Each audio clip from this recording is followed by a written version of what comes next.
Fantastic. All right. Welcome, everybody. Welcome to this very powerful day of our lives in which we have breath in our lungs, in which we can have a heart beating, in which we can make choices that lead either to health or to dis-ease, in which we can discover when life throws us unexpected challenges. When life throws us one of the most unexpected challenges, how do you find courage in the midst of fear? What are the ancient secrets? Maybe on today's call, what is one ancient secret, one single ancient secret that you could learn and apply that would change your life forever? What if on today's call, because of what you hear, it ends up saving your life or saving the life of someone that you know and that you love? I'm going to put someone on the spot a little bit just to help guide this initial conversation. Someone that we all know and love, Carol Ray. Yeah, you didn't know that was going to happen. Good morning, good afternoon, good moment. Good moment. This is someone who actually I want to start off by giving an award to. This is the Atiti Devo Baba Award. This is the award for when unexpected guests come, you treat it as if God himself or herself has come. And you know, Carol Ray is a living example of this happening. When it rains, it pours. A lot of unexpected guests coming. And you know, you have so many stories that you could share. I want this question for everyone, basically. So what I'm leading to is I want everyone to be thinking, when is a moment that you felt courage? When you know that you felt courage? I want you to tap into that experience of feeling courage, even in the midst of fear. And if you know what that moment is, go ahead in the chat. I want to hear from you. And if you're new on the call, for sure, I want you to put on that you're new so we can welcome you properly. Otherwise, I want you to be thinking about, when is a moment that you knew you felt courage? And Carol Ray, I don't know if you're able to share about a moment for you. I'm going to go with Snowmageddon in Texas in February during a 100-day course, in fact. And I'd been out shoveling some snow to bring it in so I could flush a toilet, and I got my body temperature down to 94.5, and I was freezing to death. My house is 120 years old. There's no insulation, and I'd put made a heater out of 2 clay flower pots and candles for my daughter's room, but I was freezing to death. And my son happened to call in Austin, and he could tell I was mentally confused. And he said, "You have got to go outside. You have got to get into your car, and you've got to run that heater to get yourself warmed up." And it took all the courage that I could muster to go, because we had like 8 to 10 inches of ice. It was something else, but I did it.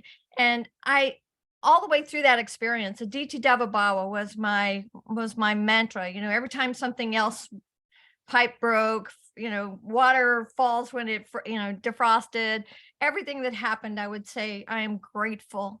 I'm grateful for the lesson. I am grateful that I have an emergency kit from that I could reach into for things like dysentery that followed no water for 7 or 8 days. So it's incredible how much strength that we can gain from letting go and not needing to control everything that happens in our life, and saying there's a gift from the divine in this if I'll just open myself for it.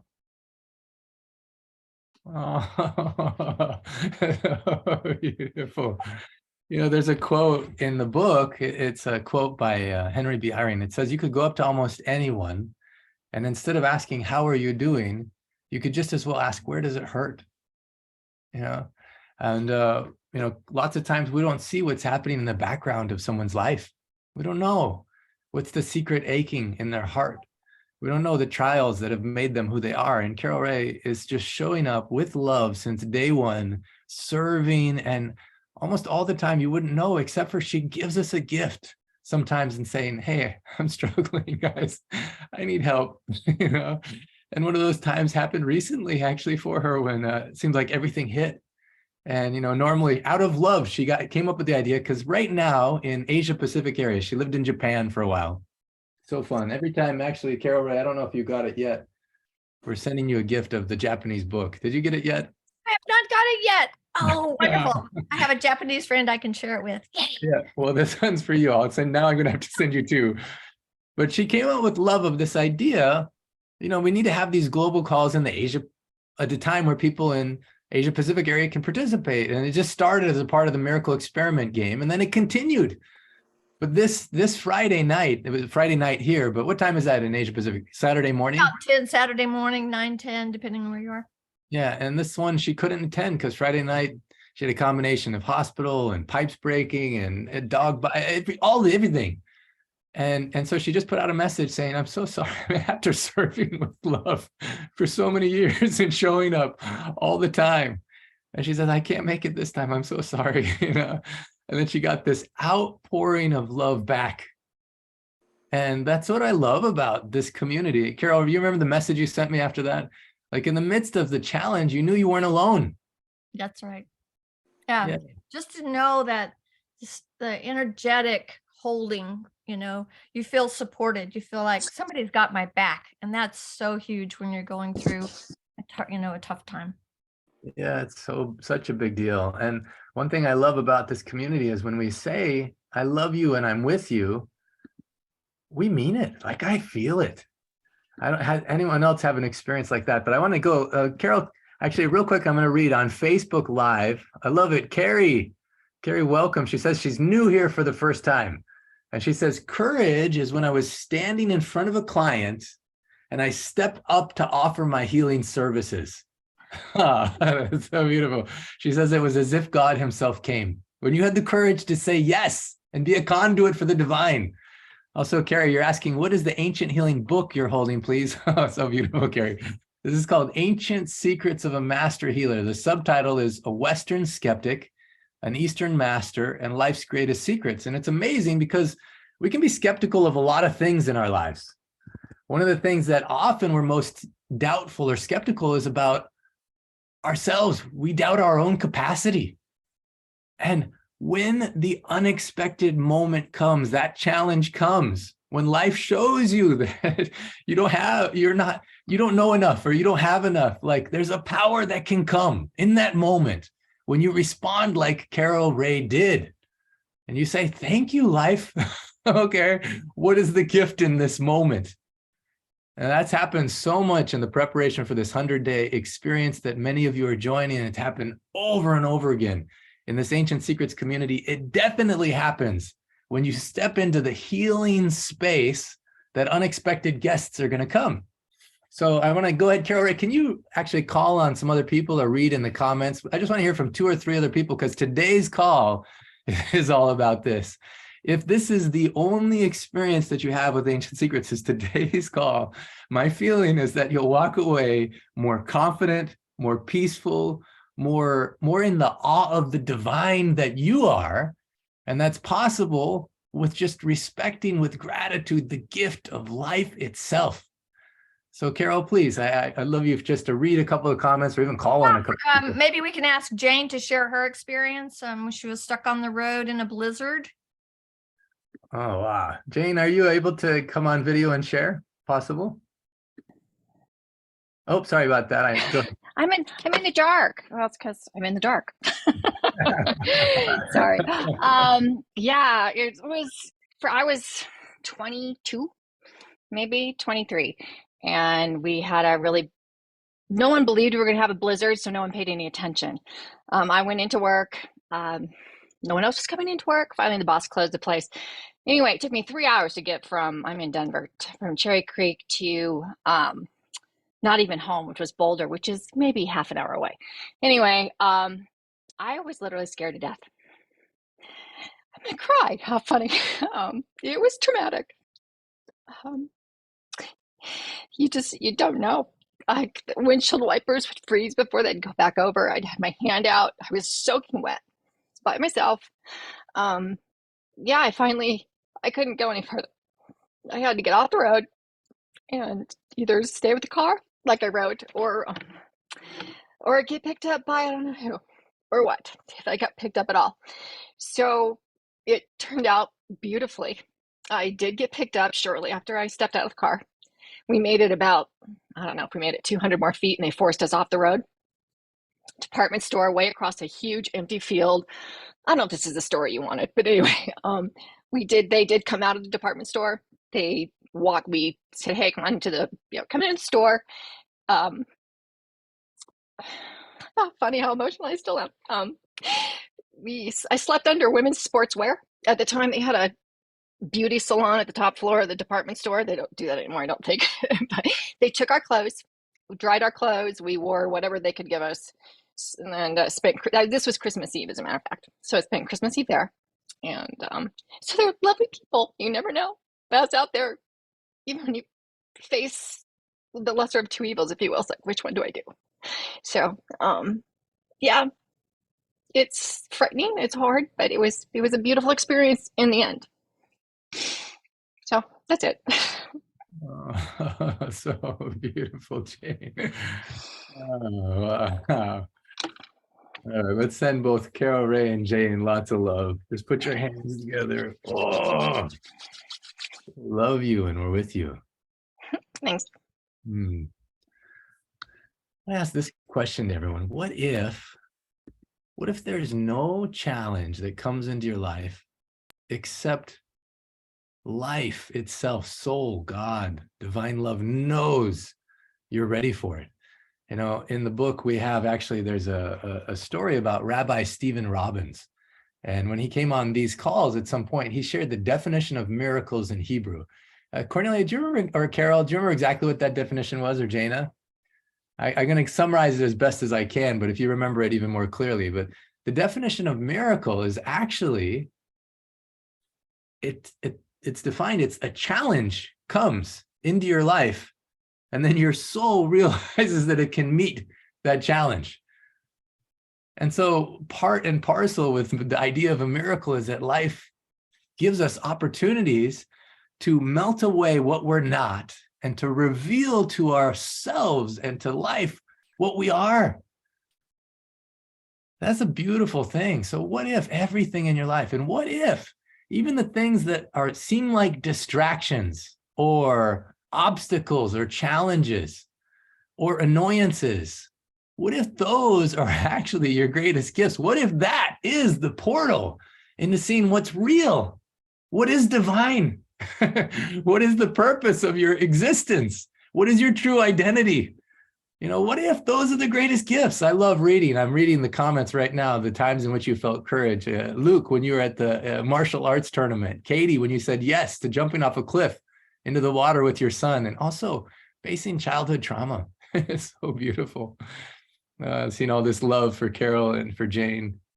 Oh man, so beautiful. I just love reading these and really tapping into that spirit of when is a moment that we felt courage.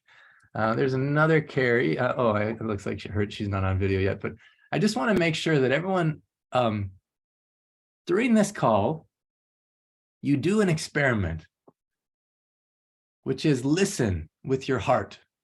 Listen to what love wants to teach you today. Because we don't know what's happening in everyone on this call. We don't know what's happening in their lives. We don't even know how many days of life we have. But what if the days of life that we have, we can have more courage? We can face whatever obstacles that that come into our lives. We can say, okay, Atiti Devo Bhava, this is God himself or herself appearing to me. What is the gift? What is it? What can I learn? What is the divine in this moment? So on today's call, we have such a powerful story regarding this. We also have a musical guest, actually a couple of people that are going to share musical talents that's so beautiful. Right before that, though, I want to do a couple announcements. So let me go to that real quick. And then, beautiful. I just love this. Esther Francis says, Jane, thank you for sharing your terrifying experience. I'm so glad you were met with care and shelter. So glad you're here with us. Beautiful. A couple announcements I just want to go through is this. Actually, we have another SEVA award. Well, just in the email that was sent out, we announced new Pulse tour. Dr. Giovanni and I, we're going to go to Romania, February 2nd. We're having a free event, a book launch event for the book in Romanian with Radu. I'm so excited. Vanda, thank you so much for the love and care you put into translating the book into Romanian. That's from 6 to 7 p.m. If you're interested or know anyone in Romania that wants to join, then email team@myancientsecrets.com and you'll get the contact information, everything along the lines of that. Then we'll be in Switzerland, in Zurich, And almost all the spots are going so fast. But if you're in the 100-day course, you're near the area, you want to come, you want to experience what is a pulse clinic, please come. Then we'll be in the Netherlands after that. Then I'll be in Hawaii. A couple of the people on this call are actually hosting. We're going to host a kind of a beans and books night. We're going to have Hmong soup, an informal, beautiful night. Let's see. I don't know if Val, are you on the? Oh, Bob and Val, you're on, but it's probably so early there. Amazing that you're on the call. So glad. And also Mindy, one of our beautiful angels that's behind the scenes and helping so much of the tech and everything run so smoothly, will be there. So if you're in Hawaii, the Big Island, on February 18th, the day before my mom's birthday, please come. Then I'll also be in New Zealand and Australia. And so if you're interested in any of that, just email team@myancientsecrets.com. And then we have the Sedona event coming up, June 3rd to 6th, the first time this community will be gathering live, giving hugs, looking at how has love guided us and what does love want to happen next. So if you're interested and available to come to that, we would love to have you. I'll be in Nepal and India. In Nepal, it's a mystical adventure tour. In fact, there's something I want to share right now. I don't know if, let's see if Lauren is on the call. Lauren, are you here? I don't see her here. No, Andrea is here. Okay, good. At some point, maybe it's next week, I'm going to share, we have another award, a SEHAVI award for 2 people that have just shown up with so much love. And I don't know how to tell you the story, but basically, okay, I'm just going to share it in brief. And actually, I'll bring on the call. I don't know, Andrea, if you can unmute yourself or come on. But Beverly came on the call and was in a breakout room last Sunday. Was this on Sunday, Beverly? Let's see if you can unmute yourself. Yes, last Sunday. Yeah, last Sunday, magic of breakout room. She was in the breakout room, and the whole question is, what do you want? And what did you say that you wanted, Beverly? Well, I just said I would love to go to Nepal and go and visit the orphanages. Yeah, she had this dream since she was young, a vision that one day she would be there. And when she found out I'm going to be there April 12th to 17th, guiding some people on a mystical adventure tour, her heart woke up and she said, yes. Now, in the breakout room just happened to be someone who is a conduit of spirit all the time, basically. Andrea. Yeah. And when you heard this desire of her heart, talk about the power of community and letting love guide. What did you say? Of course, yes. And I knew it was divinely ordered because I thought, wow, I'm placed in a room with Sienna and Beverly. We had to do something about it. And I told her, oh, yes, I asked for permission if we could start a GoFundMe page to get her to Nepal. And she said, yes, thank God. Not only she is that, and so then in the main room, when she came in, Lauren said, I can help create that. Andrea says, I want to help, but I don't know how. I want to help, but I don't know how. And so she put out the request. I just want to hone in on this moment for a little bit, because sometimes we don't have to have the answer. We just have to have the willingness to love and the courage to say, I don't know, but I'm with you. It's so beautiful. As a result of that, Andrea, and I don't know if you even know the magic of what you did, but then Lauren, who's not on call right now, came in and actually says, I can help, I can create that. And as a result, I know, Bev, you're not quite comfortable sharing it, but I'm going to share it anyway, because they not only decided to get it so that she herself could go, but that they'd raise enough money to help the orphan kids for a long time. And so this is the miracle that's unfolding as they created this GoFundMe page that I'm posted just now. And what I love about it is, as Bev comes to Nepal, as she sees this miracle unfolding, all of you, everyone who can't go, is going with her. And I don't know if it's going to happen yet, but it's a miracle in the waiting. It's the courage of saying, oh, this is scary to say I want this, but I do. She had the courage to say, I want this. And Andrea says, I don't know how to help you, but had the courage to say, I'm with you. And so the whole miracle's unfolding. We actually only have 3 spots left on the tour. And so I'm excited to see how this unfolds. And I believe that I see Bev there. I see Bev holding the kids. And as she's holding the kids and we send pictures to everyone, you'll all feel that through Bev, you're holding these kids with her. And so thank you, Bev, for having the courage, and Andrea and Lauren. So Lauren and Andrea were actually sending the SEHAVI award. Each of you will send this the SEHAVI Award to you, and so grateful that you're showing up with love. And Bev, thank you so much. Thank you. Thank you so much. It's exciting as it unfolds. I don't know what's gonna come, but I just need to trust. So Yeah, so beautiful. We'll post the link that, again, we'll post it on also Facebook Live. But thank you so much for having the courage to say, yeah, this is what I want. You know, the other things that are so fun is the Farsi book. I don't know if Dr. Susan is here, but we have such cool news. Let's see if Susan's here. She's not on the call right now. I hope you're watching this off Sana, Dr. Susan, Moish, everyone. The Farsi book is now printed and published in Iran and being distributed to bookstores all over the country through the miracle of unfolding that is clearly divine. And I just got the news yesterday. It was approved by the government and now distributed at this critical time in which the whole country is needing courage, is facing one of the most challenging things it's ever faced. And, you know, I just want to send actually just a moment, if we can, for that country and any country that's in a struggle right now, a struggle for finding hope in the midst of challenge. If we could just put our hands together like this and then just put our hands on our heart and just with love, send as much love to all the people in the planet who are suffering and struggling or in that moment of needing courage in the midst of fear.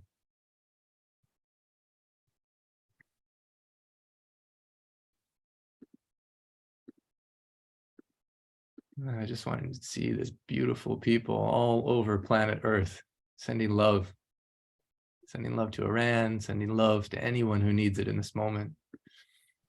Thank you so much. Dr. Clint, speaking of love, there's two other dates, February 14th and March 8th. Hey, please, I want you to talk about those two dates, please. Well, I'll let you talk about the February 14th Day of Love and what you're doing or what the special day is. Yeah, well, I'll just share this. The whole community came together. I have with me, this is the Celebration of Life program from one of the sweetest angels that I've met, Denny Dakin, and just showed up with so much love and really realized her message was about love. As an orphan, she was abused in the most horrible way. She said she would hear footsteps coming down the call, and her and the other two little girls in the room, they knew that the footsteps were going to take one of them. And they didn't know who it was going to take, but they knew what was going to happen. And so it was horrible. Any way around it, horrible. And she said that in her life, what love brought her to the point was realizing that she could even thank whatever was the challenge that happened, that her soul came here to learn certain lessons, and that there was no obstacle greater than love, and that ultimately love is the only truth. And so for so long, she wanted to put together a book that captured this message. She'd have consultations with many people. Carol, I don't know if you feel comfortable talking about your daughter's experience in her consultation. Just that the understanding of when my daughter was talking about her suffering, Denny says to her, "Oh, your soul chose the path mine did, but we learn and we love through suffering." And it made a huge difference. And I was able to get some of Denny's jewelry through Jill, and my daughter wears it all the time. And it was a precious, precious connection about how suffering and pain can be growth. Yeah, in that moment, because Denny had faced the fires of hell in a way, and on the other side, it transmuted and revealed to her the gold that cannot be destroyed, you know? In that message she shared with so many people. And finally, we captured all these interviews, and Jeanne is the one who has coordinated the project, and Jill, beloved Jill. So on Valentine's Day is when we're finally launching this, on the Day of Love, revealing a true message of love, that love is the only truth. And it's a part, all the proceeds go to benefit orphan kids, you know, and it's really beautiful. And then March 8th, Carol, please, can you share about that book launch as well?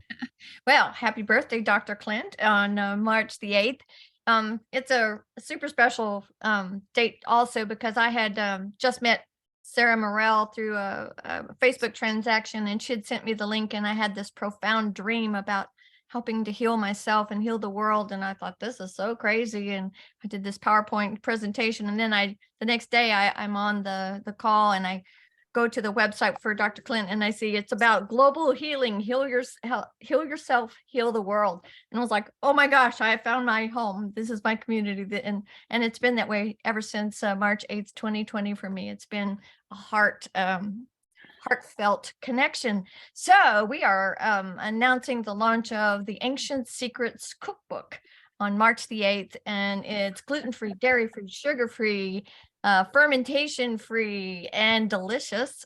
We had 16 people help test all the recipes, and we're doing some logistics right now of getting approvals from everybody that contributed to it and that sort of thing. But I'm so excited to see it, and it's a result of my family's struggle with food.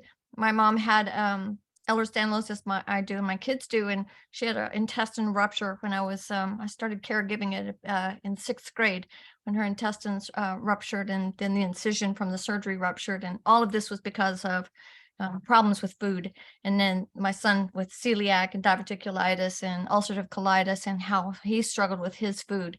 So food doesn't have to be painful, and it can be delicious. So I'm so excited to announce the cookbook launch for March 8th.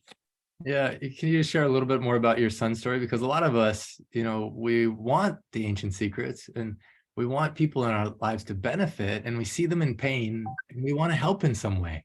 And really, this is just such a pure act of love that Carol and the whole community created this. And how did it help your son? Oh, it was amazing.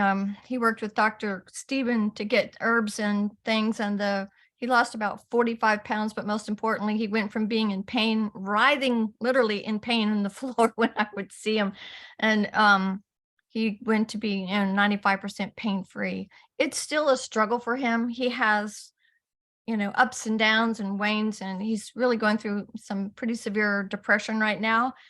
But as I can, I encourage him, and I used your trick, Dr. Clint. I went to Trader Joe's and I bought chopped up celery, carrots, and onions that are already done, right? And here's the kitchery, and here's the rice, and all you have to do is this simple thing, and it makes a huge difference when you can have your meal something that is obtainable and easy, and pain-free. So that was the whole point of this. I just hope that so many people will be able to make that transition to eating to be healthy and happy, and have energy and connectivity, and that so much of our depression is connected to our gut. That's one of the main lessons, I think, for a lot of people. They're just now learning that microbiome is so connected to our thought process. So yeah, it's exciting. Yeah, I want to do it. Actually, I want to take a vote. We're going to do it towards the end of the call, but we have two cover designs for the cookbook. We want everyone to vote on it. We want your feedback. Which one do you like better? And so I'll get that queued up, but I just want to make sure that we take a moment just to thank Carol Ray, send love to her and her family, her daughter, her son. How beautiful that this whole project was birthed out of, I want to help my son who does it like me. I didn't know how to cook before. I would make frozen burritos and like that. I could make toast, microwave popcorn. That was my skill set. But thanks to people loving me, I learned how to cook in a way that's both simple, delicious, and healthy. And that's the whole goal of that. And I love that it's going to be launched on that day. So, well, we're going to get your feedback. But right now, I just want to make sure we have a moment just to pause. Let's put our hands together.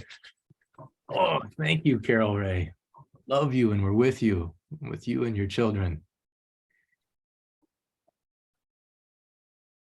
One of the unexpected gifts of when a DT Devo Baba, when you start to apply this in your life, is you feel more connected with all of nature too. And at some point, I hope Carol Ray shares her story about the turkey vultures that she used to hate in her yard, and how now they're her best friends. When she leaves home, she misses them. And she gave me one of the feathers I treasure. When she goes home, they're waiting for her. She knows them each, which one's who, and then you get a different connection with all of life. I don't know, so many ways you inspire me. Thank you, Carol Ray. All of these stories you can either find in the Facebook, there's a general group, or on WhatsApp. there's a group for the Ancient Secrets community. I'm going to post a link right here because today, last Sunday, Renara played from going to her hometown of Baku, Azerbaijan. And the music, the moment was perfection for me because it didn't work. In fact, we did sound tests, we tried everything. And then when the moment came, it was about presence. And the sound went out and it came in, and sometimes it was silent and I could only hear my own heart. And in the imperfection was the perfection. It was so beautiful. In the fact that it didn't work, was it working? And so in that WhatsApp community chat, in addition, if you had that sacred moment of presence with life as it is, she recorded it on her own phone. So we have the pristine recording of that channeling from her going to her hometown after working so hard to get the book in Russian in one of her native langues. It's there. I have to, why don't you come, I'll just bring the dog out. Oh, so wonderful to hear you, parent. Because it was really love. It was the love of her mother country calling her there. And that channeling of music we're going to post inside of that WhatsApp chat later today.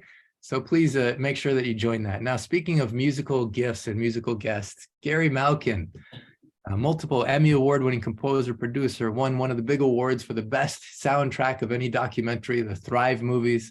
He's a force of nature and a friend of my soul. You know, we've been friends. He's actually the reason why I met Dr. Naram was through the portal that was opened through that friendship. And he's here today on this call with Heidi.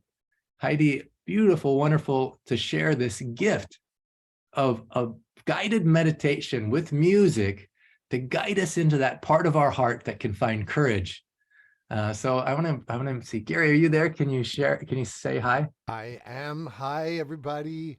Hey, I want you to know I'm all in. I am a member of the 100 Day. I don't know if many of you saw that when I performed for the opening day of the 100 Day, I thought, God, I really wish I were a part of this, but I thought I couldn't be. And I decided this is the moment that I have to really give myself the gift. So I'm very much excited about being a part of the innards of the Ancient Secrets experience than I've ever been. And I'm just so grateful every time I've been given an opportunity to share my service to bringing us into our heart. And something magical happened the other day when Heidi started speaking. There was this resonance on a vibrational level from where Heidi was coming from to the music that I create. So when Heidi called me and said, is there a way that I could do more of this? I went, you're ready. And I want to help. And I want to be a part of it. So let's find a way to bring my music together with her. And so I don't know if those of you were there that day, but there was like this crackling miracle energy. Did you guys all feel it? There was something happening. And it was more than just what was the sum of the parts. So we're going to do a little bit more of that today. And Heidi, you know what I'm talking about because you noticed it too. There's a blue. So I'm going to put music very quietly on behind you and just want all of you to remember that this is the moment to drop from the head to the heart. And the music is serving a role of literally being the wind under your wings and to just allow the music and the spoken word to drop in and touch you and bring you to another place. Heidi, you can set it up now. I just wanted to say that. Thank you. Thank you, Gary. Yeah, so when I reached out to you, that took courage. I didn't know a lot about you, Gary, and then it was like Emmy Award winning, and I was like, oh, this feels really big. But my intention is to share my gift of meditation with others in hopes that it touches those that it needs. And so when I was thinking about sharing this meditation today about courage and resilience, I thought about the ways in my life that I've been courageous. And it's not, this physical strength, it's more the heart. It's courage of the heart. And so as I was putting this together and really meditating on it, what came to mind was like this warrior energy, this inner fire, this inner strength. And I couldn't help but think of Durga. And if you know Durga, she is this goddess force, just this warrior energy. And I was first introduced to her when I was out to dinner with my husband. I saw this beautiful statue at the front of the Indian restaurant. And I thought, who is that? What is that? And we asked the owner and she said, Durga. And so I went home and looked her up, and she was like this mother, you know, wielding a sword and a bow and an arrow, and she's riding a tiger. Like, Durga is not messing around. And so ironically, a couple months later, This is a Zoom meeting. It's And every I, Sunday, but I'm gonna do. when Clint officiated Aran and I's wedding, he did the pulse clinic the next day for our guests. And at the end, he gifted me a pendant of Durga.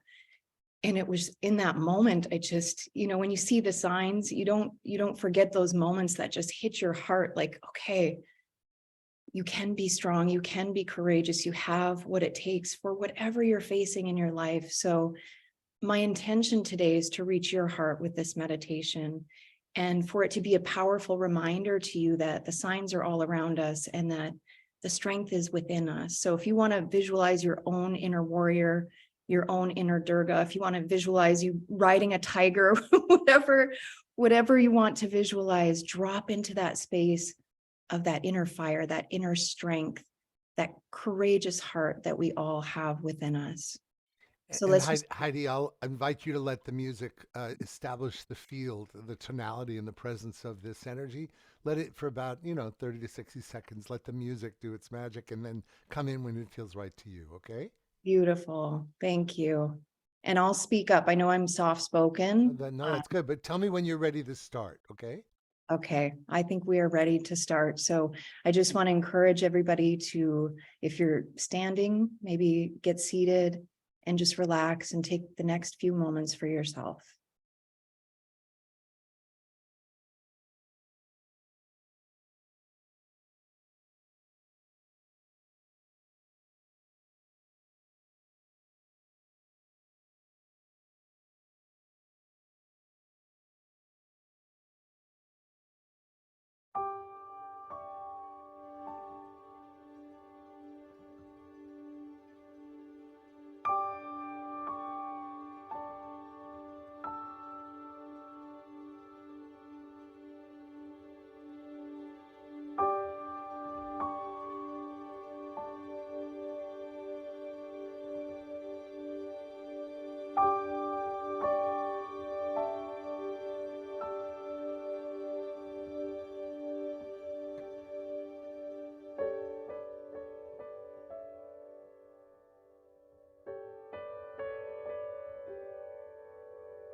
Dear souls of the light, as we drop from our heads to our hearts, let us remember we are here together, co-creating in this field of energy, stronger together as powerful, powerful creators.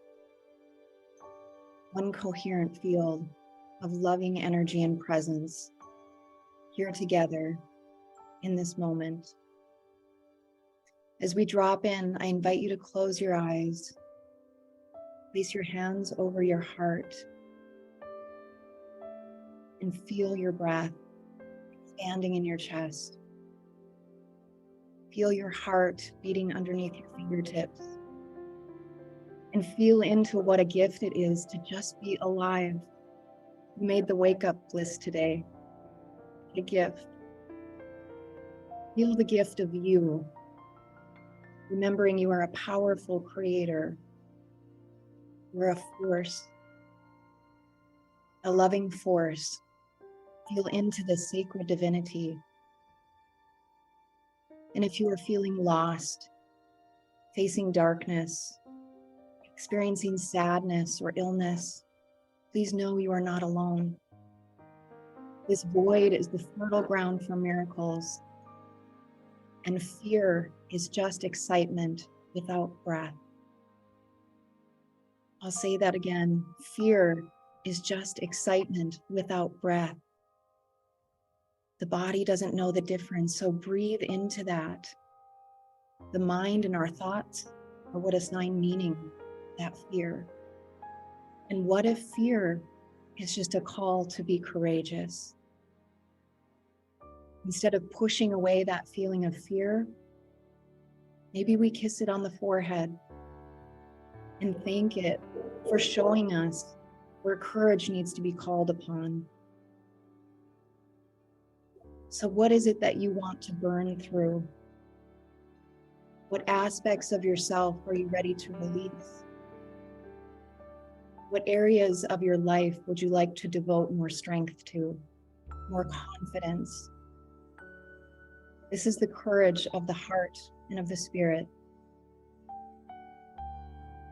Knowing that whatever challenges we face in life, we can activate our own inner fire of light within, trusting yourself, trusting your path, trusting that you have the skills and ability to show up for yourself, to show up for whatever comes your way, trusting your own source of light and heat and activation of creativity, having the confidence to move forward. And that trust in yourself, that self-trust, that's simply about showing up for yourself over and over and over again. So you just sitting here in this meditation, that's showing up for you. You joining the calls, that's showing up for you. You joining the 100-day course, that's showing up for you. That's you loving you. Keep answering the call. Keep answering the call to choose and to choose courage. And I believe it's all possible. That fire within you can burn through all blocks, the fears, the insecurities. Believe in your healing, believe in your wholeness, believe in the power of your heart, believe in the power of this community to be held and connected by others through our hearts. And this connection to the divine. And I'll close with a passage. It says, "In the midst of hate, I found there was within me an invincible love. In the midst of tears, I found there was within me an invincible smile. In the midst of chaos, I found there was within me an invincible calm. I realized that through it all, in the midst of winter, I found there was within me an invincible summer." And that makes me happy, for it says that no matter how hard the world pushes against me, within me, there's something stronger, something better, pushing right back.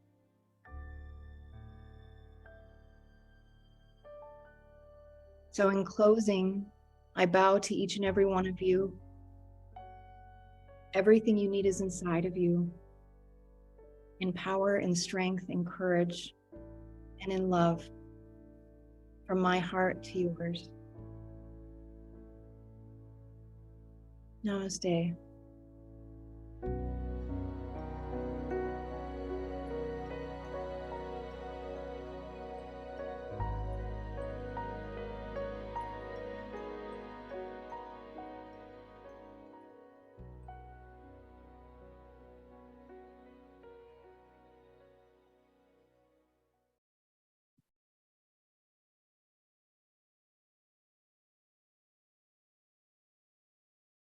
Oh, thank you so much, Heidi. Thank you, Gary.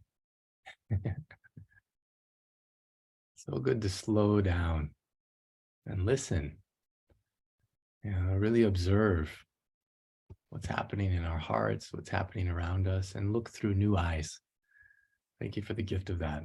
So beautiful. Mhm. Mhm.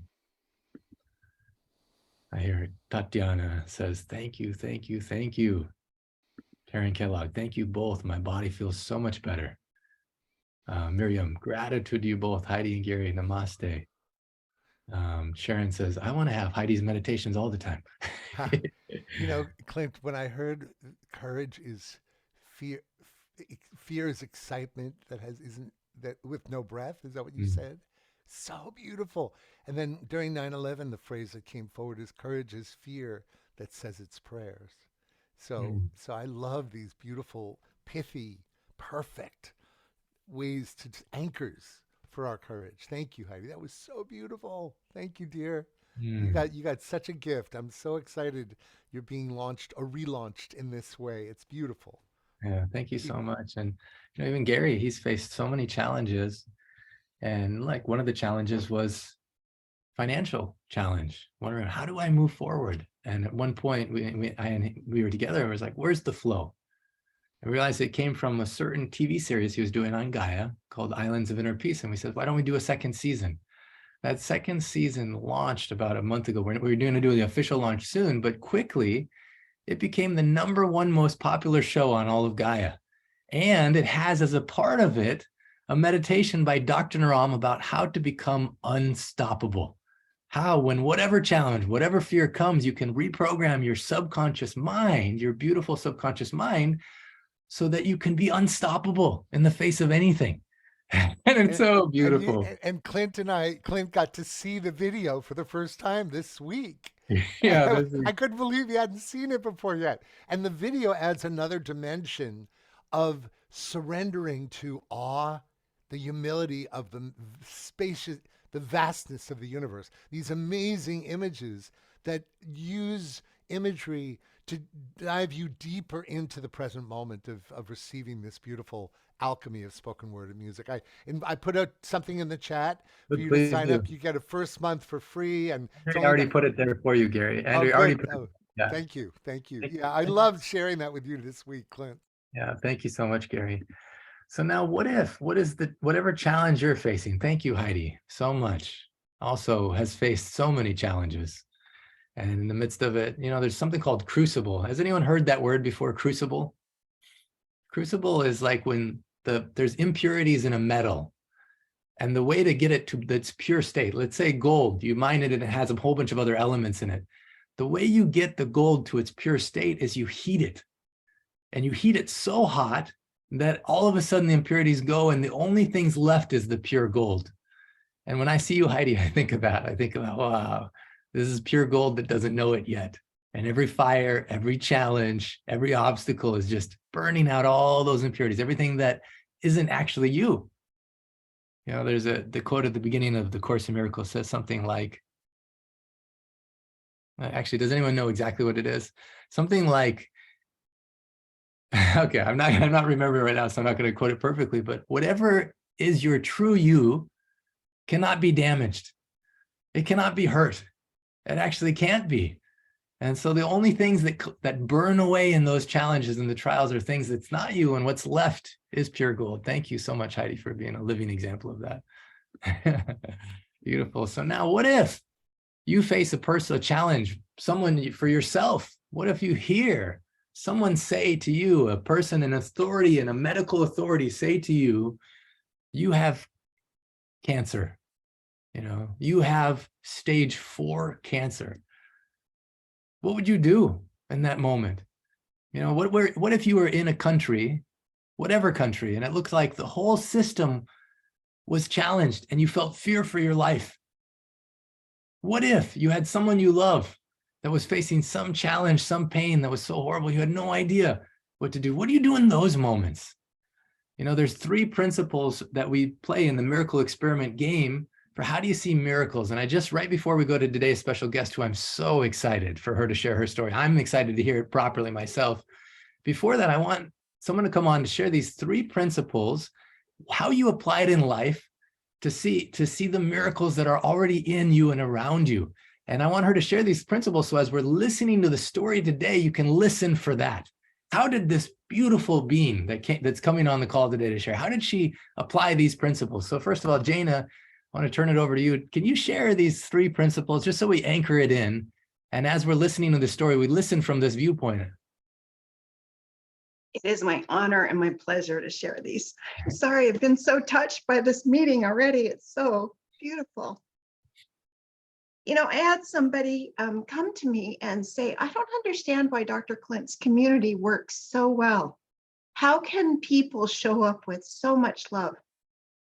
And I had thought about it and thought about it and thought about it. And what I realized was that Dr. Clint, from the very beginning, set up the foundation of this group on these 3 principles. And these 3 principles have so much power. And when we take them into our lives and really adapt them, they work. They really help us find the joy of life, even in the midst of the challenge. So the first one you guys know very well, it's the what do you want? You know, you take your right hand, your index finger, and you press on the top of the index finger 6 times, and you ask, what do you want? What do I want? And it can be, what do I want for the day? What do I want for the moment? What do I want for life? I mean, it can go on all many different levels, but then the power is writing it down. When you write it down, and you do this every day, you write it down. And a lot of times I don't know what I want, you know, or I know the big picture, but I don't know the steps to get there. And so I say, what do I want in this moment?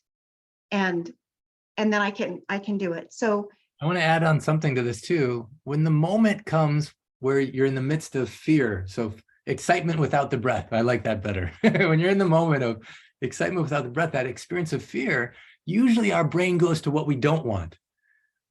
And then we focus on that and we become unresourceful. What if in that moment you can turn it back by just pressing a simple point on your body that activates conscious, subconscious, superconscious, and ask yourself, okay, what do I want? If you do this in the midst of an argument, usually if there's an argument, it's because both people are focused on what they don't want. But what if you listen to understand that person and then say, actually, what do you want? You know, what do I want? You start focusing on what do you want? What if you do it in the midst of some challenge, some obstacle? Magic can happen. So please, Jeanne, keep going. well, I think that right there is so beautiful, because when you identify what you don't want and you're aware of it, you can stop and say, okay, well, what's the opposite of this? And then you already have what you do want just by changing the way that you're thinking. So it's a wonderful tool that I've used in the past. When Dr. Clint asked me to do the data entry, you know, and I didn't know Dr. Naram. I didn't know, the book wasn't out. All I knew was a couple of principles and a couple of marmas. And I would be doing this data entry, and the team of people were supposed to be bringing me the data that we needed to be able to upload. And we had a deadline and I wasn't getting it. And I remember sitting there in frustration, and they were on different time zones in different countries, and me not knowing exactly what to do. And I just pressed the marma. What do I want? And I said, I just want the people to respond and bring this data to me so that I can move on to the next step. And within 30 minutes, floods of emails just kept coming in. I was astounded and went, wow, there's something to this. And I can tell you countless stories of using this what do you want marma. It's incredible. Our minds are powerful. So the next one is the Aditi Devo Bhawa. And this is where what it means is whatever you face in your life, you know, approach it as if it is the God. It is God, it's the divine itself coming to you. So any challenge, any emotion, any body feeling or sense, you know, sensing, look at that and say, what is this teaching me? What is this gift? You know, look at it as the divine. This is so amazing. I see this as it brings us back to ourselves. When we can look at that challenge, instead of saying, why is this happening to me? We can say, you know, how is this happening for me? What is the gift in this? Then we can move on. Just even today with her talking about courage, I got choked up and I thought, well, what is this? What part? And I realized that there's a piece of me. I know I've got to step off the ledge and jump. And I'm not. I have fear and it doesn't have breath. And I need to have breath in my fear so I can jump off. And so when I notice those little feelings and sensitivities, this is the Aditi Devo Bhawa. And if we look at it that way, we can move forward. I want to add one thing in here. First of all, thank you, Jeanne, for being so vulnerable and so wise. You know, it takes courage to say, oh, I need help. I'm not quite there. So beautiful. And the other thing I love about this principle of Aditi Devo Bhawa, to treat the unexpected guest as if God himself or herself has come is that it's independent of what religion you are, what faith tradition you grew up in. It's actually beyond that. It works like electricity. It doesn't care if you're Muslim, Christian, Hindu, Buddhist, atheist. You just say, okay, this gift, this comes from the divine. This is unexpected, but what is this unexpected guest? I actually applied that when Milo showed up in my life. I love that Heidi Aiden created this graphic where when Dr. Ram passed on, when he left his body, I thought I was done. I thought this is it. I was in one of the most deepest depressions of my life. And then as I'm walking around the streets after that morning after the prayer service, and then all of a sudden this feeling someone's following me, looking, and finding this dog that ended up being my best friend for the 7 months when lockdown happened and teaching me so much about love, this unexpected guest. It's like, you never know how the unexpected guest will show up. It can show up in so many different ways. And in this community, we have so many stories about that. But in the midst, I love it. Some people posted the quote from the Course in Miracles. The beginning says, nothing real can be threatened. Nothing real can be threatened. Nothing unreal exists. Herein lies the peace of God. Another one of my friends, Keenan Lee, he says it this way. He says, be without fear in the face of destruction. Be without fear in the face of destruction, for that which can be destroyed is not you and never was. Be without fear in the face of destruction, for that which can be destroyed is not you and never was. Atiti Devo Bhava, those unexpected gifts bring us that remembrance that we're held. So thank you. Jaina, keep going. You're doing awesome. Thank you. The next one is gratitude. This one is like the cream on the top. This is like the deliciousness. This is the dessert. And sometimes when we've gone through that experience and we've got something going on, we cannot even touch gratitude. So what do? I don't know what you've done, but what I do is as I look at something that I can be thankful for. So I'm so thankful for this blanket because it keeps me warm. I'm so grateful that I can blink my eyes. I'm so grateful that I can breathe. So just even simple survival skills. And what that does is it opens up and expands the space for me to be able to step into the next moment of gratitude. And as I do, gratitude acts as a vehicle to help me move through those challenges in a beautiful way. I want to anchor this in with one story. I see he's here on the call. Levi, I'm calling on you unexpectedly, but I don't know if you can share. Are you? Oh, there he is. Good. Levi, can I just summarize the story and you add to it if need be? But his dog, his best companion, was suffering with an illness that all the doctors, all the physicians said incurable. He has very short time to live. And Levi, you remembered something where if you're coming from a state of fear, it can't contribute to the healing. Can you share that what happened that night and when you struggled to find something grateful for, and then what happened? Just in brief. We'll share the full story soon, but yeah, of course. But well, in that moment, it's so funny because when she was talking and you guys were talking about an unexpected guest, I actually was thinking about Roscoe's tumor in his stomach or that mass, and I was like, oh my goodness, this unexpected guest was this tumor, because it allowed it because through that it awakened who I was and the power of who I am, and it allowed me to remember the power that lies within us all. But in the midst of that, the very first day when we through the ultrasound and x-rays, we found this mass, and the doctor was like, go take him to go get surgery. But I don't think, and he put his hand on his heart and his jaw started to shake. He's like, I'm sorry, but I don't think this is going to end well. And I knew I couldn't take him to surgery and stuff. And I was freaked out, I was crying, and Roscoe was constantly shivering. So he shivered the whole time. And I think it was pain in his body, but he was at 104.5 temperature. So he was already in a pretty sick state. But I was like snot coming out of my nose. I couldn't stop crying. And I, through the work that I've been doing for myself, I knew that I was in a heightened state of fear. And in this moment, the reason why I was crying so hard is because I had lost somebody. I had lost another dog to cancer, and someone that was really dear to me. My dog was really dear to me. And it just, all these fears started to come into it. And I knew that you cannot, like, a person cannot heal from a state of fear. And so the best thing that I knew was to bring about like what you believe or what you like, what you are thinking and what you are vibing with is what starts to become reality. And so I pulled out my gratitude journal, and this is just in my most simplistic way of like attempting this. And I pulled out my gratitude journal and I started to write as if Roscoe was healed. And I started to like, I had to breathe, you know, you got to breathe, because in these moments of fear, you got to like calm your energy down. And then I got into it like a daydreamy state where I imagined Roscoe running around and when he's really happy. And I started to write about it, how happy I was to see him, you know, the dog that he was prior to him being sick and everything, and how grateful I was for him in my life and everything like that. And that allowed me to go from a state of fear to a state of hope. And I cried still, but this time I had hope, and I felt like everything was going to be okay, you know, and I had to do that multiple times over.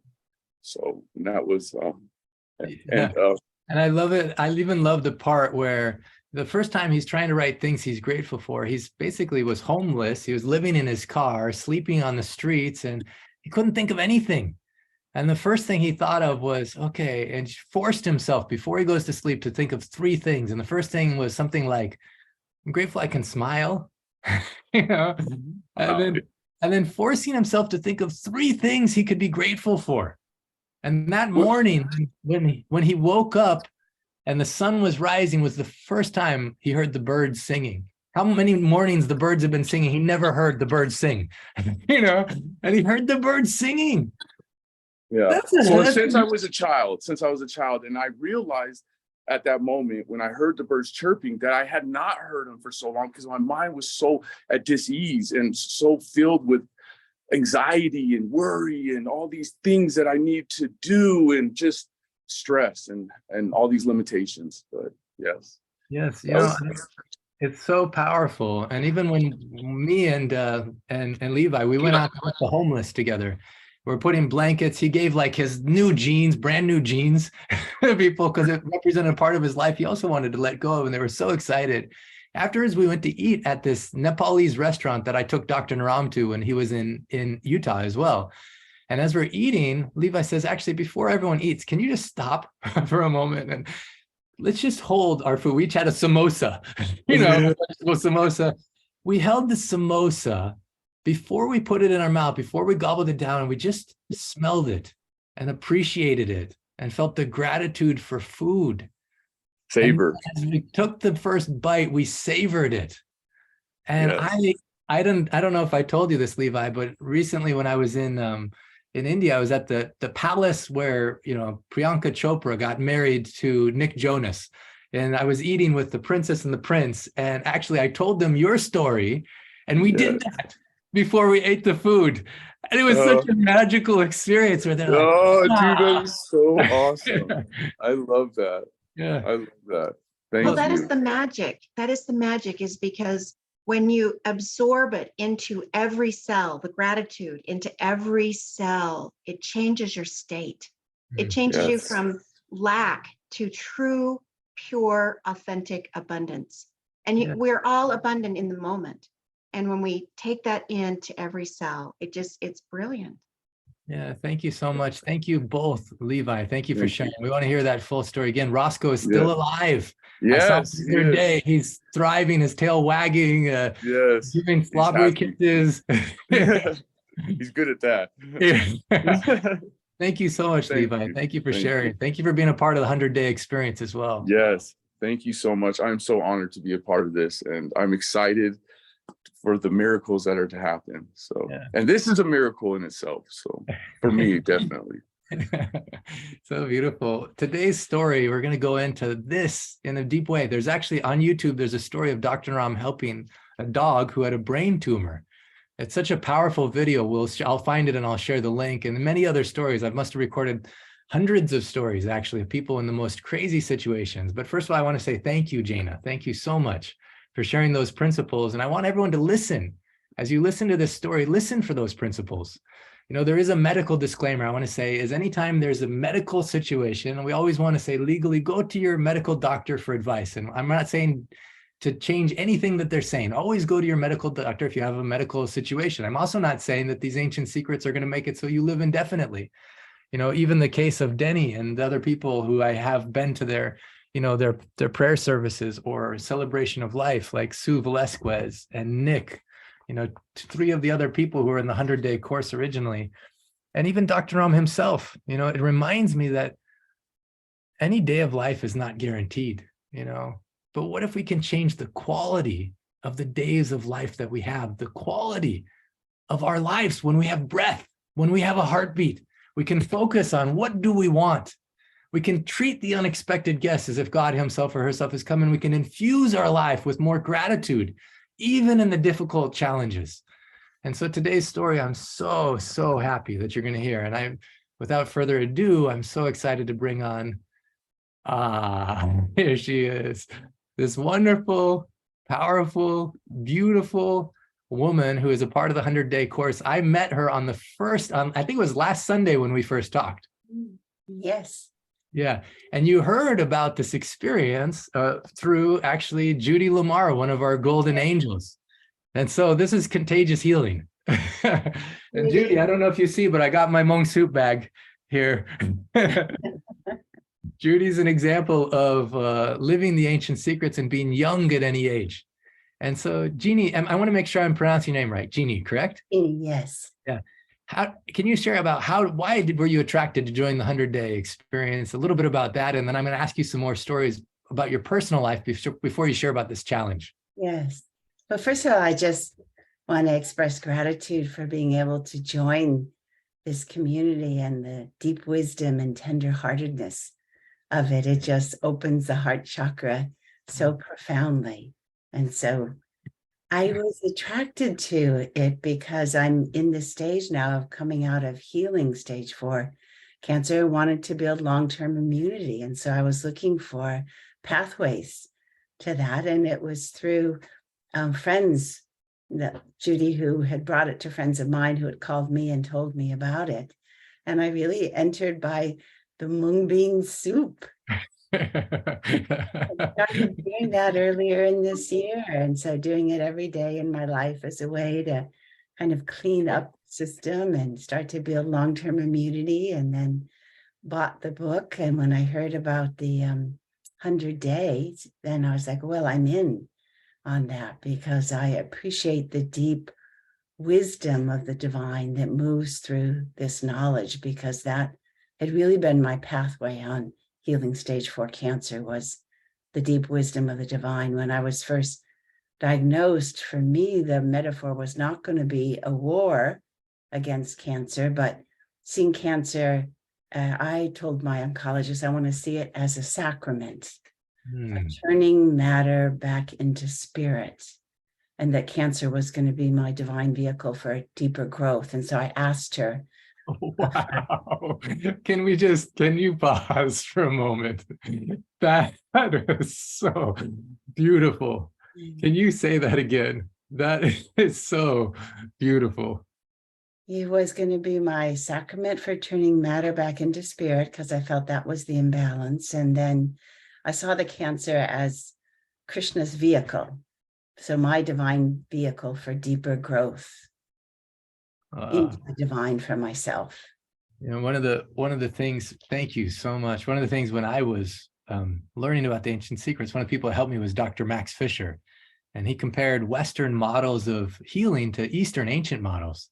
And like it says in the book, in the West, we see things like a fight. Yes. We're going to fight cancer. We fight bacteria. We fight the virus. We have painkillers. Even all the metaphors is shot. It's very violent, like aggressive metaphors. Yes. But you saw it as a sacrament, as a way to transmute say that again. I just want to hear that again. I want to let that sink in me. Did someone write it? Oh, here, even Bridget wrote it in the chat. Sacrament for turning matter back into spirit as the divine vehicle for growth. Wow. So that's your principle too. That was really what was guiding me, was the divine was coming to me. This wasn't some, horrible thing that had been put upon me for which I was the victim of it. It was the opportunity for deeper connection with the divine. Wow. You know, I want to trace back a little bit, and I want to hear about your life. Like, where were you born, and where did you grow up, and what did you do professionally, and do you have children? I just want to hear a little bit about your backstory, and then we'll fast forward a little bit. Yeah, so my life was really professionally was about serving communities of poverty, immigrant communities. I spent my 45 years in communities of that nature. It was really a path of the heart. I loved working in immigrant communities because I felt they were so close to the heart because they worked the land. And so their hearts were so open, and I felt immensely blessed. So the time that I was actually diagnosed was right about the time of retirement. I had just come back to a community I had served for 15 years, but had gone away, and they had been taken over by the state. And I was asked if I would come back in and help rebuild some of what had gone awry deeply in the institution of education in that community. So I had served 5 years in doing that rebuilding when I was diagnosed. And it was also at a time in which I had been serving my precious parents, who are 94, in their last stages of life. So lots of hospitalizations and surgeries and interventions. And I was really clear that was service I wanted to do, even though I was putting in like 60, 70 hours in the school district doing rebuilding. I was also serving my parents. And so I really relate to what was said this morning about breath, because as it got towards the 5th year, I had this constant thought of, I feel like I can't even breathe in my own life. Even though I was loving what I was doing, just the pure volume, of what I had taken on. So when they diagnosed me with a cancer of 25 years ago that had been in the breast and had been very, very small, but had now gone to my lung, and it was the size of a man's fist, it made sense to me, right? Because I'd been having this recurring thought of, I feel like I can't even create enough space in my own life to breathe. Even though it was all coming from love, right? I hadn't been able to create the balance in it. Well, first of all, I want to say thank you for your service and thank you for your wisdom. You know, Dr. He says that 80% of our illness or disease comes from unresolved emotional trauma. And it's not just what you feed yourself here, the Hmong soup, but what you feed yourself here. So the principle of what do you want and gratitude and all those things is so important, even for people who have service on the planet. Sometimes we serve in a way that depletes us. Yes. That creates dis-ease, and it's unsustainable. So what I love is that in the teaching of this sacrament that came into your life, how do you serve in a way that's nourishing to you as well as part of the divine? Can you share that moment in which the diagnosis came, in which you heard the words? Can you share what was happening in your mind, your emotions at that moment? Can you describe the setting? And the first response was really tenderness to myself of like, oh my God, like I'm doing all this service and I'm going to get cancer. It was that sort of feeling that sort of first went to the lower thought of like, why me? And then I asked myself, oh, well, if you've been having this thought that you feel like you can't even breathe in your own life, then this is the moment for more breath, right? It's the time to go ahead and do the retirement and serve the divine by creating more spirit in this matter that can't breathe. And so, blessedly, I was able to make that shift. And I said to my oncologist, I said, given the size of this, I know a lot of people are looking at me of like, oh, she has a few years left, make the best of it. And I said, if it's 3 to 5 years left, I don't really need to deal with Western medicine at all. I can lay down in peace because I've had a good life. But I said, I want to go for 20 or 25 years. And if I do that, that's what I want. That's the large goal that will inspire me to rise up. And it'll inspire divine wisdom to move through me. And that's what I want. So I asked her, I said, real quick, I hope you're listening with the 3 principles in mind. Yes, that was what I wanted. She focused on what she wanted. You know, there's a quote in Man's Search for Meaning by Viktor Frankl. It says, "He who has a why can endure almost any how." And in this case, you had a why. You knew what you wanted. And also you were at peace. You surrendered to the mystery, but you're clear on what you wanted. Yes. And I asked my oncologist, I said, would you still work with me if I don't follow your recommendations? Oh, wow. What did they say?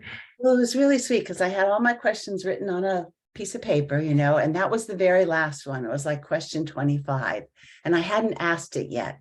And she said to me, we've done all your questions, but there's this other one down there. Do you want to read it out loud? And so I read it out loud. You know, would you be my doctor if I don't follow your recommendations? So I read it out loud, and then she said to me, yes, I will be your doctor, even if you don't follow the Western recommendations. Wow. Thank That you, was for that just doctor. that was a huge gift to me. That she would stay by my side. Yeah, I don't know if she's able to come on camera, but Pamela Chambers had a similar thing where she interviewed different doctors. She said, you know, I want you to be my doctor if you support me, but you understand I'm the one responsible for my own healing, and I'll make the decisions based on my guidance myself. One thing I love about you sharing today, Jeannie, as well, is, you know, the ancient secrets, they're not about making you dependent on anything outside of you, but inside. Even you don't want to be dependent on herbal formulas or different things. You want to use everything according to your intuition, your guidance.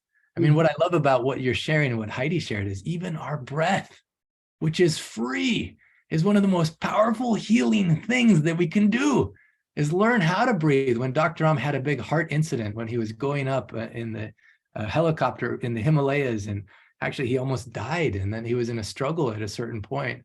Like, he turned to breathing techniques, ancient breathing techniques that really helped his heart capacity to increase.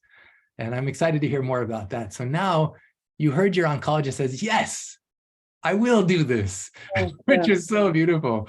And then what happened after that? Can you describe what unfolded after that? How did love guide you?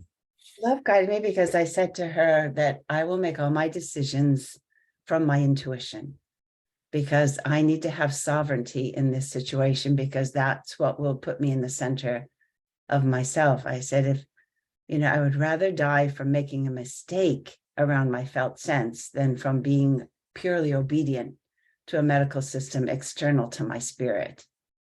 Wow. Where did you get this conviction and guidance and confidence in the midst of this challenge? Do you know where this came from in your life, that you could be so present in the midst of that experience and so clear? Having the opportunity finally to really slow down. So being in the midst of so much service that was just nonstop between the rebuilding the school district and serving my two parents in their last stage, I was still meditating twice a day. I never gave that up, but I didn't have a whole lot of time just for myself beyond that. And once the diagnosis was there, you know, I told my superintendent, I'll close off, but I'm going to close off with only partial hours every day. And it's really time for me. And I need to go within, and I'll get the guidance within. Wow. Okay, so what did guidance teach you? What steps did it teach you? First of all, you know, talking about breath, I just invite all of us just to pause for a moment and allow what she's already spoken to sink into your heart, and let's just feel the ground beneath your feet, the chair underneath you. Let's just take one deep breath in together, deep breath in, and then let out a sigh. Just breathe that in. It's so beautiful, Jeannie. You're giving us such a gift. So now you turned to your intuition. Yes. And how did it guide you? What healing path unfolded for you? Well, I knew that cancer was multifaceted. And so I wanted to make changes on all levels: mind, body, spirit, and emotions. And so, you know, I began with making changes on the physical level of a complete vegetarian diet, and spirit guided me to say 7 vegetables a day. And so that's what I did. Every single day I was sure that I had that. I went to 8 to 9 hours of sleep a day because I was living on, about 5 to 6 hours a day, given what I was doing. Put in place active exercise for myself. I lived near the ocean, so it was 5 miles a day out in nature, and it was a Qigong practice. It was all about breathing and about bringing spirit into everything that I did. That was my initial guidance. It was Ayurvedic supplements that I was doing and some immune system herbs from local nurses that I had met. I knew that women, when they're diagnosed with cancer, they go searching deeply. And so I searched out the nurses in my community who had cancer and asked them questions about what they were doing and what research, they had done. And I really worked on my mind. I knew that I needed to work on reframing my thoughts because I was going to be interfacing with the medical system, and that has so much fear in it. And naturally, there was going to be some fear from just being told I had a tumor the size of a man's fist in my lung. And that people around me would have fear. And I was going to have to buffer that, because when you say stage 4, people get really scared, around you. So I worked a lot on reframing my own thoughts. And I searched out the stories of people who had survived it. And that brought me into the work of a woman called Kelly Turner, who writes about radical remission. And so I read the stories of radical survivors, and I found the documentaries so I could see their faces and feel their life force, because I wanted to infuse myself with the capacity to heal this. And I looked for social support. I asked some of my friends if they would be my hope and courage coaches. Wow. I love that. Amazing. That's so beautiful. Instead of seeking for compassion, you ask people, can you be my hope and courage coach? Fantastic. Because I knew I would get scared at times, and I would sort of shrink and get a little bit smaller when I was afraid, and I needed to breathe life force back in to it. So I asked if they would do that for me. And then, of course, I increased my meditation daily, morning and evening, so I'd have more nourishment on that level to breathe back in divine force within me. And then I got really clear about my reasons for wanting to live 20 to 25 years. So that's that question of, what do I want for the long run? So those are the pieces. And then I had a very powerful dream that showed me a methodology. And it was called quantum bioresonance. I saw the equipment that was used in it for resetting the vibrations, the healthy vibrations in the body. And so when I got a call from a girlfriend that there was this team coming from Poland and the Ukraine, and would I be interested? I said, well, I should be interested because I had a dream about it. Yes, and so that was really seeing the divine wisdom within. If it was going to come to me through a dream, then I wanted to surrender to it and be open. I want to anchor this in because whatever, the opening quote of the book, I didn't come to teach you, I came to love you. Love will teach you. Everyone's healing path may be different. Yes. There may be unexpected things where you're guided to through your intuition, through your love. And for each person, it could be different. And I love that you recognized, this is coming to me from love. Now, for everyone else, it may be different. There may be some different path. But what I'm anchoring in right now is you chose to follow your heart. You went inward, followed your intuition. And can you share the result? Like, as a result, how long did the whole process take? And then what's the result where you're standing now? Well, the first result really was the first time I had treatment. When the treatment ended, the thought that happened in my brain was, what happened to my friend? Why did you take it away? It was helping me. And I was like, oh, okay. That shows it recognizes the divine intelligence in the methodology itself. So I'll invest in this. And when you said my friend, what was that thought referring to? My friend? The friend was actually the methodology itself, because they Yeah, it's based upon having vibrations connected to, what do you call it? Electrodes on your body that sent the vibrations into my system to bless rebalancing the immune system, rebalancing the lungs, etc.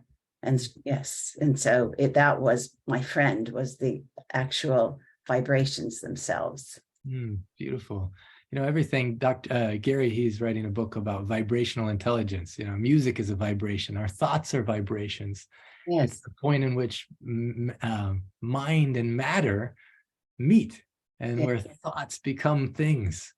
And I love that you had this experience. And so now, just because I'm looking at the time a little bit, and we have about 4 minutes left on the call, I could talk to you forever, Jeanne. But I wanted you to share now, when did that happen? How long ago was that? That would have been, I found it my second year of having cancer. So it was, but when did you get diagnosed with cancer? How many years ago was that? 5 years ago. That was 5 years ago. Yes. And then you walked this path, the food, the thoughts, getting focused on what you want, letting intuition guide, all the methodologies that you felt guided to. And now, what's your experience? And have you been back to be tested from your oncologist, or what's the status right now? Yes, so the status right now is I'm in remission, that tumor that was the size of a man's fist is gone. That was gone. Yeah, it's gone without surgery, without radiation, and without chemotherapy. Wow, it's so beautiful. And what does it feel like? What does it feel like? Just profound gratitude, and also profound respect for the physiology itself, for spirit itself, and the mind and the emotions that are capable of all lining up in coherence with each other to help this. It was a long process, multiple years, but that together they were able to do this work over time, mind, body, spirit, emotions. I think of it all as consciousness. Consciousness did the healing by finding the supports that it needed to be able to do that healing. So it was a miracle over time through, what I think of as divine intelligence. I love that, Jeanne. Thank you so much for sharing today. I'm looking forward to hearing more and more of your story. And if people want to learn more or ask you questions, is it okay if they find you and ask you questions? Absolutely. Gary, we were going to have you sing live. What I'm feeling intuitively is we have you actually sing live on perhaps the next call, if it's okay with you. I want to play a little clip of Dr. Naram's Unstoppable just for 2-3 minutes, just to complete this experience today. And then we'll go into breakout rooms for those that can stay, just to talk about courage.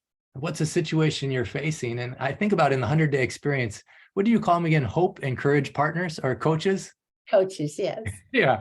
So I think about it. Suppose in the 100-day experience, you have a pod, and we just you'll each have a WhatsApp group for your pod. This is your hope and courage coaches. This is your family, that when you're facing whatever comes in this healing experience, they're there for you to share your struggle, share your joy, not to give you advice, not to solve the problems, not to teach anything, not to share it, but just to love you, to witness you, and to give you hope. So if you aren't in the WhatsApp group for your pod, please contact team@myancientsecrets.com and find out what is that link for that. And then I just want to say, Jeanne, thank you for being you. Thank you for inspiring us today, for just living so perfectly the timeless principles through which this beautiful result can come. So many people listening probably are having many different experiences, but I know that there's no accident you shared today. I know people's lives will be changed in such a profound way because you had the courage to follow your intuition and your guidance. So thank you so much, Jeanne. Thank you. Yeah. I want to have a couple people share their response to that. But first of all, I just want you to close your eyes because it's such a sacred moment right now. I want you to go ahead and close your eyes. Just listen to these words of Dr. Naram, these beautiful words of Dr. Naram, and applied to whatever is the challenge, whatever is the obstacle that you may be facing. And we're just going to listen to a few minutes of this. And then we'll close it for those that need to leave, and for those that can, we'll stay and we'll go into a breakout room. Close your eyes, feel your breath, the breath of life. Feel your heart. And feel deeply these words.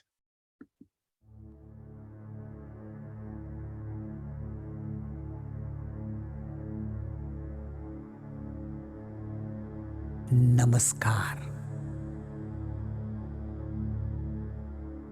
Now I want you to allow yourself to reprogram your wonderful subconscious mind.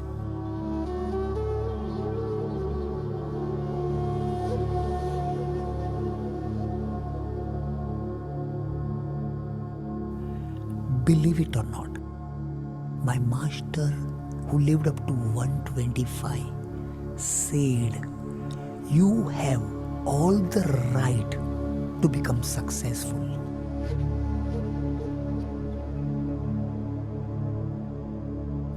You have a right to become a winner.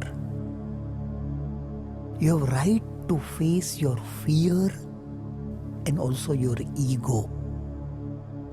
And that can only happen when you are coming from your own authenticity and your own being.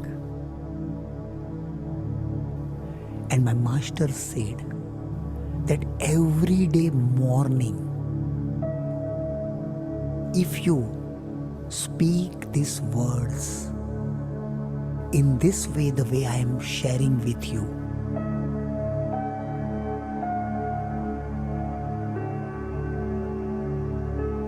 you become unstoppable. Everything becomes a new dimension. You become a magnetic personality. Success, happiness, joy, relationship, everything will come to you as if you are a magnet. Allow yourself to become that magnet.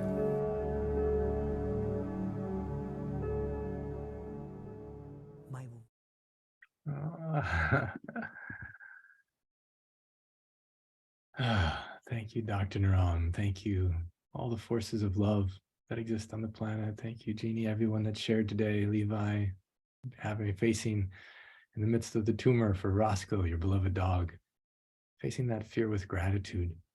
Thank you, Gary, Heidi, for sharing so powerfully. Thank you, everyone, for letting love guide you here today. So, so grateful for your presence on this planet, for your saying yes to your highest self, for letting love guide you.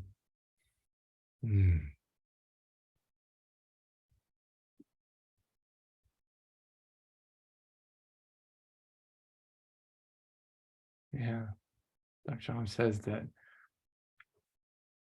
you have every right to be healthy, happy, successful. And part of letting the fear and ego depart is by tying into our authentic self, which Jeannie did so well. The challenge activity this week for those in the 100-day course is all about facing your fear and ego. It's a real gift, believe it or not. So when you see what it is, don't feel too shocked, but observe yourself. Observe yourself. Be playful. Be curious. So grateful for you. I just want to say that I'm looking forward to this journey with all of you, this next 100-day experience for the rest of this and beyond. And for those that aren't in the 100-day experience, so grateful for you showing up with love in this community, for saying yes to your highest and best. We're going to just end this call, the main portion, by just in tradition, putting your hands together in these powerful words in the mindset of being a hope and courage coach for each other. Okay. And I'm going to invite everyone to unmute yourself. Oh, just 1 second. Unmute yourself. Put your hand up. Love you. Love you, and I'm with you. Love you. And I'm with you. I'm with you. Thank you. Love you, Jeannie. Claude. I'm with you. Michelle. I'm with you. Love you, Harvey. Chris, love you, Lenora. Love you, Sonia. Heather. Love you. And I'm with you. Nehemiah. Steve, love you. Alicia, baby.